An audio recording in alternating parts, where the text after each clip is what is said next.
नमस्कार दोस्तों, हिंदी कहानी 2.0 चैनल में आपका स्वागत है।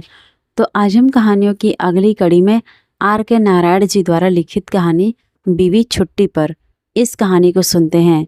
लेकिन उससे पहले आप सभी लोग से एक विनम्र अनुरोध है कि अगर चैनल पर नए हैं तो चैनल को सब्सक्राइब जरूर कीजिएगा। कहानी अच्छी लगे तो लाइक शेयर कमेंट जरूर कीजिएगा। तो चलिए शुरू करते हैं कहानी बीवी छुट्टी पर। कन्नन अपनी झोपड़ी के दरवाजे पर बैठा गांव के लोगों को आते जाते देख रहा था। तेली सामी अपने बैल को हाँकता सड़क से गुजरा। उसे देखकर बोला, आज आराम करने का दिन है तो शाम को मंटपम में आ जाना। कई और लोग गुजरे लेकिन कन्नन ने किसी की ओर ध्यान नहीं दिया। तेली की बात सुनकर वह विचारों में खोसा गया। मंटपम टैंक बंद पर पुराने जमाने की खंभेदार जगह थी जो अब जगह जगह से टूट रही थी। अब कन्नन और उसके साथियों के लिए यह क्लब की तरह बन गई थी। कभी कभी शाम को वे यहाँ इकट्ठे होते और डटकर चौपड़ खेलते। कन्नन को न सिर्फ यह खेल पसंद था बल्कि इसकी सुगंध और टूटी हुई मीनारों के बीच से दिखाई देती पहाड़ियाँ भी बहुत अच्छी लगती थी। मंडपम के बारे में सोचते हुए वह कुछ गुनगुनाने भी लगा। वह जानता था कि उसे इस तरह बैठे देखकर लोग उसे आलसी समझते होंगे, लेकिन उसे परवाह नहीं थी। वह काम करने नहीं जाएगा। उसे घर से बाहर भेजने वाला अब नहीं था। उसकी बीवी अभी नहीं लौटी थी। उसने कुछ दिन पहले मन में चुपचाप खुश होते हुए उसे मायके जाने के लिए बैलगाड़ी पर बिठाया था। उसे उम्मीद थी कि उसके माँ बाप उसे 10-15 दिन और रुकने को कहेंगे। हालांकि अपने छोटे बेटे की अनुपस्थिति उसे अच्छी नहीं लगती थी, लेकिन कन्नन इसे बीवी के न होने की खुशी की कीमत के रूप में ले रहा था। उसने सोचा, अगर वह यहाँ होती तो क्या मुझे इस तरह आराम करने देती। उसे हर रोज 1 रुपया कमाने के लिए नारियल के पेड़ों पर चढ़ना होता। उनके ऊपर लगे कीड़े मकोड़े साफ करने पड़ते, नारियल तोड़ तोड़कर नीचे गिराने पड़ते और कंजूस ठेकेदारों से पैसों के लिए लड़ना झगड़ना पड़ता। अब वह बीवी के न होने का पूरा लाभ उठाने के लिए दिन भर घर पर पड़ा आराम करता रहता था। लेकिन अब यह हालत हो गई थी कि उसके पास 1 पैसा भी नहीं बचा था और पैसे के लिए आज ही उसे पेड़ों पर चढ़ना जरूरी हो गया था। उसने अपने हाथ और पैर फैलाए और सोचने लगा कि अब उसे पेड़ों पर चढ़ना कैसा लगेगा। वास्तव में बड़े घर के पीछे लगे 10 पेड़ अब देखभाल की मांग कर रहे थे और जल्द से जल्द यह काम करना चाहिए था, लेकिन यह संभव नहीं था। उसके पैर और हाथ कड़े पड़ गए थे और मंटपम जाने के लायक ही रह गए थे, लेकिन वहाँ खाली हाथ जाना भी सही नहीं था। अगर उसके पास एक चवन्नी भी होती तो वह शाम को उससे 1 रुपया बनाकर ला सकता था। लेकिन यह औरत उसे अपनी बीवी पर गुस्सा आने लगा, जो यह नहीं समझती थी कि अपनी मेहनत की कमाई में से वह 1 आना भी रखने का अधिकारी है। उसके पास एक चवन्नी भी न थी जिसे वह अपनी कह सकता। वह सालों से कमाई के लिए खटता रहता था। जब से खैर उसने इसके बारे में सोचना बंद कर दिया, क्योंकि इसमें उसे गिनती में उलझना पड़ता था और चौपड़ की गिनतियों के अलावा उसे कोई गिनती समझ में नहीं आती थी। तभी उसे कुछ सूझा और वह उठकर घर में चला गया। कोने में एक बड़ा टीन का बक्सा रखा था जिसे कई साल पहले उसने काले रंग से रंगा था।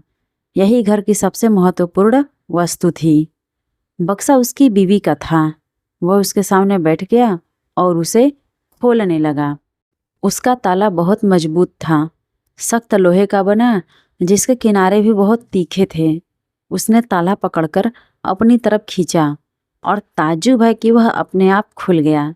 ईश्वर मुझ पर मेहरबान है, यह सोचकर उसने बक्से का ढक्कन उठाया।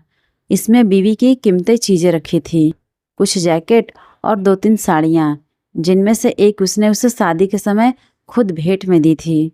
उसे ताज्जुब हुआ कि इसे उसने अभी तक संभाल कर रखा है। हालांकि यह गिनती की समस्या फिर सामने आ जाने से वह यहीं रुक गया। उसने इसे इसलिए इतना संभाल कर रखा है क्योंकि वह अच्छी चीज़ के इस्तेमाल में बहुत कंजूस है। यह सोचकर वह हंसा। फिर कपड़े उसने नीचे रख दिए और लकड़ी के उस डिब्बे की तलाश करने लगा जिसमें वह पैसा रखती थी। डब्बा बिल्कुल खाली था, सिर्फ 1 पैसे के जो भाग्य के लिए रखा गया था। कहाँ गया उसका सारा पैसा? उसने गुस्से में भरकर सोचा।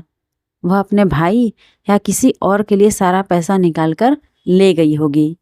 मैं यहाँ दिन भर मेहनत करता हूँ उसके भाई के लिए, अगली दफ़ा भाई दिखाई दिया तो मैं उसकी गर्दन मरोड़ दूंगा। यह सोचकर उसे बहुत संतोष हुआ। बक्से की ओर तलाशी लेते हुए उसे कोने में रखा एक सिगरेट का टिन हाथ लगा। उसे हिलाया तो भीतर रखे सिक्के बजने लगे। यह डिब्बा देखकर उसे बहुत अच्छा लगा। यह लाल टिन उसके बच्चे का था। उसे याद आया कि कैसे एक दिन उसका बेटा यात्रियों के बंगले के पीछे कूड़े के ढेर से इसे ढूंढ कर लाया था। छाती में छिपाकर दौड़ते हुए आकर उसे यह दिखाया था। पहले तो वह दिन भर इस टिन के साथ सड़क पर खेलता रहा। इसमें बालू भरता रहा, फिर फेंक देता, फिर भरता। फिर कन्नन ने उससे कहा कि लाओ इसकी गुल्लक बना देते हैं जिसमें तुम पैसे जमा करना। पहले तो लड़का इसके लिए तैयार नहीं हुआ। जब कन्नन ने बड़े विस्तार से गुल्लक में पैसे रखने के फायदे समझाए तो वह मान गया और एकदम बना देने की जिद करने लगा। बोला, जब यह पैसों से भर जाएगी तो मैं बड़े घर के लड़के के पास जैसी मोटर है वैसी ही मैं भी खरीदूंगा। मुंह से बजाने वाला बाजा लूंगा और एक हरी पेंसिल। बेटे की योजना सुनकर कन्नन जोर से हंसा। वह लोहार के पास डिब्बा ले गया। उसका मुंह बंद करवाकर उसमें पैसे डलवाने लायक एक छेद बनवा दिया। अब यह लड़के की सबसे खास चीज हो गई और वह अक्सर इसे बाप के सामने रखकर पैसा डलवा लेता। अक्सर वह पिता से पूछता, अब पूरा भर गया है क्या? मैं इसे कब खोल सकूंगा? इसे वह अपनी माँ के बक्से में साड़ियों की तह के भीतर अच्छी तरह छिपा कर रखता और देखता कि बक्से का ताला अच्छी तरह बंद कर दिया गया है या नहीं। उसे देखकर मन अक्सर कहता, बहुत समझदार लड़का है, यह बड़े काम करेगा। मैं इसे शहर के स्कूल में पढ़ने भेजूंगा। अब कन्नन ने डिब्बा उठाया और इसे हिलाकर जानने की कोशिश की कि उसमें कितना पैसा होगा। बीवी के खिलाफ भावना होने के कारण अचानक उसे एक नया विचार आया। उसने कोशिश की कि डिब्बे से पैसे बाहर निकाले, लेकिन एक भी पैसा बाहर नहीं आया। लोहार ने उसका छेद बड़ी कुशलता से इतना ही बड़ा बनाया था कि सिक्का भीतर तो चला जाए लेकिन बाहर न आ सके। दुनिया की कोई भी शक्ति अब पैसे बाहर नहीं निकाल सकती थी।